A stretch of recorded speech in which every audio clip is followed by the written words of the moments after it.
ನಾವು ಬನ್ನಂಜೆ ಅಧ್ಯಯನ ಕೇಂದ್ರ ಬೆಂಗಳೂರಲ್ಲಿ ಮಾಡೋಣ ಅಂತ 2015ರ 80ರ ಸಂಭ್ರಮ ಮುಗಿದ ನಂತರದಿಂದ ಅಪ್ಪನ ಮುಂದೆಲ್ಲ ಹೇಳ್ತಲೇ ಇದ್ವಿ ವೇದಿಕೆಯಲ್ಲಿ.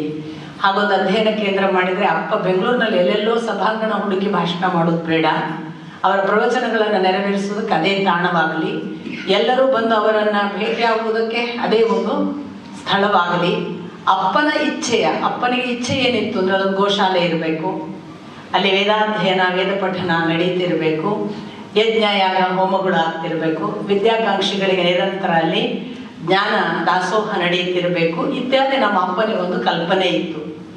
ಅಂಥದನ್ನೆಲ್ಲ ಮಾಡುವ ಒಂದು ಅಧ್ಯಯನ ಕೇಂದ್ರವನ್ನು ಬೆಂಗಳೂರಲ್ಲಿ ಮಾಡೋಣ ಅಂತ ನಾವು ಆಗಿಂದ ಪ್ರಯತ್ನ ಪಟ್ಟು ಅದು ಅಪ್ಪ ಹೋಗುವವರೆಗೂ ಕಾರ್ಯಗತ ಆಗಲಿಲ್ಲ. ನಿಮಗೆ ಗೊತ್ತು, ಬೆಂಗಳೂರಲ್ಲಿ ಒಂದು ಸ್ಥಳ ಪಡೆಯುವುದಂದರೆ ಅದು ದುಬಾರಿ ಮಾತ್ರವಲ್ಲ, ನಮಗೆ ಬೇಕಾದ ಸ್ಥಳದಲ್ಲಿ ಸಿಗಬೇಕಲ್ಲ, ನಮಗೊಂದು ಅಪೇಕ್ಷೆ ಇರುತ್ತೆ ಇಷ್ಟು ದೂರ ಆದರೆ ಅಂತ. ಅದೇನೋ ಸ್ವಲ್ಪ ಅಂಗೈಗೆ ಬಂದ ಹಾಗಿದೆ, ನೀವೆಲ್ಲ ಆಶೀರ್ವದಿಸಬೇಕು.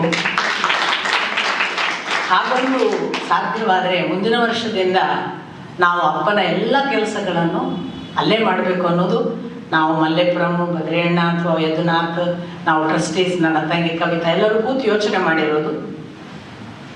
ಅದರ ಒಟ್ಟು ಸ್ಲೋಗನ್ ಹೇಗಿರುತ್ತೆ, ನಿಮಗೆ ತವರು ಮನೆ ಇಲ್ಲದಿದ್ದರೆ ಇಲ್ಲೊಂದು ತವರು ಮನೆ ಇದೆ, ನಿಮಗೆ ಅಜ್ಜಿ ಮನೆ ಇಲ್ಲದಿದ್ದರೆ ಇಲ್ಲೊಂದು ಅಜ್ಜಿ ಮನೆ ಇದೆ, ನಿಮಗೆ ಗುರು ಮನೆ ಇಲ್ಲದಿದ್ದರೆ ಇಲ್ಲೊಂದು ಗುರು ಮನೆ ಇದೆ, ನಿಮಗೆ ದೇವ ಮನೆ ಇಲ್ಲದಿದ್ದರೆ ಇಲ್ಲೊಂದು ದೇವ ಮನೆ ಇದೆ, ಬನ್ನಿ ಅಂತ.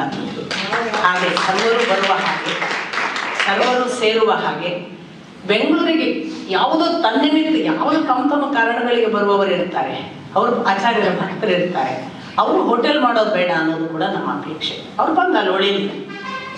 ನಾವು ಏನು ಮಾಡೋ ಇಚ್ಛೆ ಅಥವಾ ಸಂಕಲ್ಪ ಮಾಡಿದ್ದೇವೆ ಅಂದರೆ ಅಪ್ಪ ಅಮಲ್ಪಾಡಿಯಲ್ಲಿ ವಾಸವಿದ್ದ ಮನೆಯನ್ನು ಪ್ರತಿಕೃತಿ ನಿರ್ಮಾಣ, ಯಥಾರ್ಥ ಅಲ್ಲಿಯ ಮನೆ ಹೇಗಿತ್ತು ಹಾಗೆ ಇಲ್ಲೊಂದು ಬೆಂಗಳೂರಲ್ಲಿ ಮನೆ ಕಟ್ಟೋದು ಅಂತ. ಅಪ್ಪನ ಮನೆಯಲ್ಲಿ ನೀವು ಬಂದು ಇದ್ದು ಹೋಗುವ ಹಾಗೆ ನಾವು ನೆಪವಾಗೋಣ ಅಂತ ನಮ್ಮ ಪ್ರಯತ್ನ. ಇಂಥ ಕಾರ್ಯಕ್ರಮಗಳು ಆಗ ಅಲ್ಲಿಯೇ ಆಗಬಹುದು ಕೂಡ. ಸೊ ಅದು ಒಂದು ಸಾಧ್ಯತೆಯಾಗಿ ನಮ್ಮ ಕಣ್ಮುಂದೆ ಈಗ ಕಾಣಿಸ್ಲಿಕ್ಕೆ ಪ್ರಾರಂಭ ಆಗಿದೆ. ಇನ್ನೇನು ಪ್ರತ್ಯಕ್ಷ ಆದರೆ ಅದು ಅಪ್ಪನ ಅನುಗ್ರಹ, ನಿಮ್ಮೆಲ್ಲರ ಆಶೀರ್ವಾದ ಅಂತ ಭಾವಿಸ್ತೇವೆ.